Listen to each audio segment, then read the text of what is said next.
Another day, another video. For today's video, isasama namin kayo sa field trip ng aking anak na si Kuya Carlo. So habang nasa bus kami, may kasama kaming tour guide na nag-i-explain. So pakinggan natin siya. So, ano yung ano dito sa English ng students? So, you will see yung impact. Impact of where doon tayo. Ang galing lang ni Kuya ma-explain kasi siguro sanay sila sa ganitong trabaho. Bawat pinupuntahan namin or pinupuntahan ng mga guest nila o customer, alam niya yung background ng isang lugar. At least nag-i-enjoy din kami sa kahit nasa bus pa lang kami. Medyo ramdam namin yung excitement sa pupuntahan namin na lugar. Pati yung mga estudyante na kasama namin. Then habang papalapit kami sa lugar ng pupuntahan namin, alam niya yung mga history, yung mga site, kung anong klaseng lugar yun, yung mga bundok, yung mga tanawin. Baso nakaka-amaze lang sa kanilang trabaho, which is I think meron naman siguro silang background for the history. Then pagbaba namin sa bus, so ang first stopover namin ay dyan, San Guillermo Parish Church, Bacolor, Pampanga. O diba, ang ganda ng view.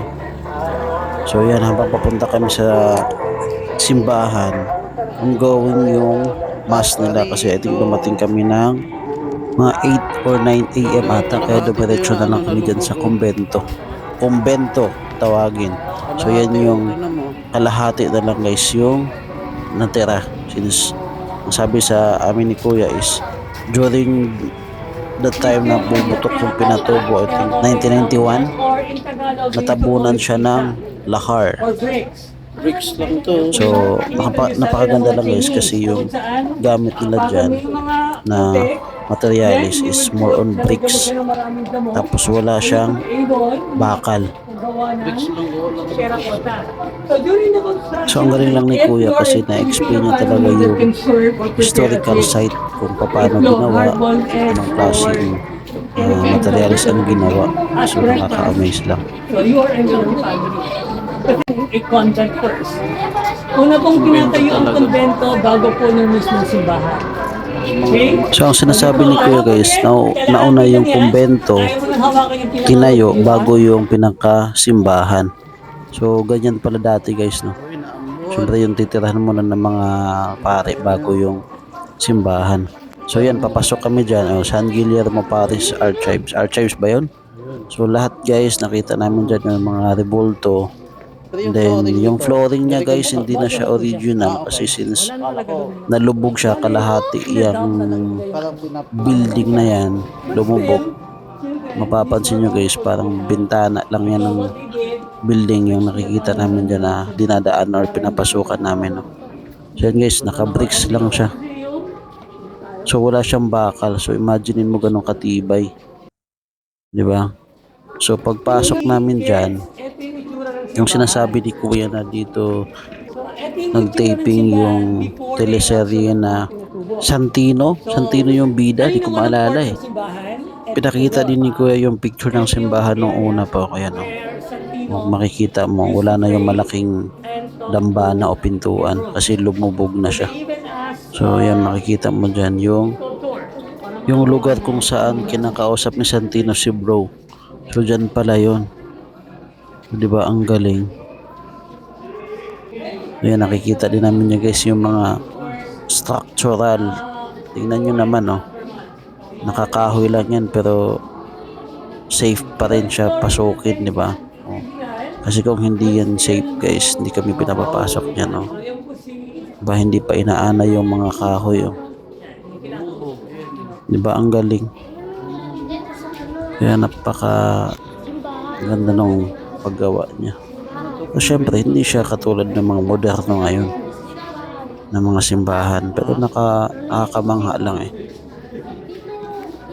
So dyan tinipin guys yung may bukas pa, yung si Santino.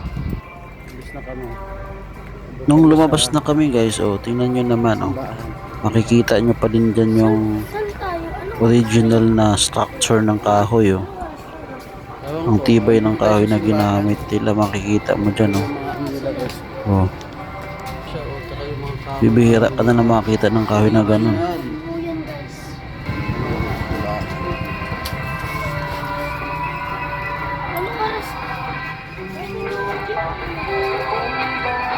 So ang ganda lang ng view niya, titignan mo siya, oh. Oh, diba? Napaka-classic. Oh. So ang dami nagpapapicture yan, guys. Siyempre kasama kami dyan, Kuya Carlo. Kaso hindi lang kami pumasok sa simbahan kasi may call time kasi kami dun sa tour guide at paalis na rin yung bus namin for the next stopover namin. Kaya hindi na kami pumasok. Na kami dito sa simbahan sa di ba? Napakaganda ng view. Nakahatit na lang yung tira ng simbahan. Diba? Tingnan niya. Dati meron din ganun dyan? So guys, abangan nyo na lang yung second video ko for the second stopover namin ni Kuya Carlo. Salamat sa panonood. Bye-bye!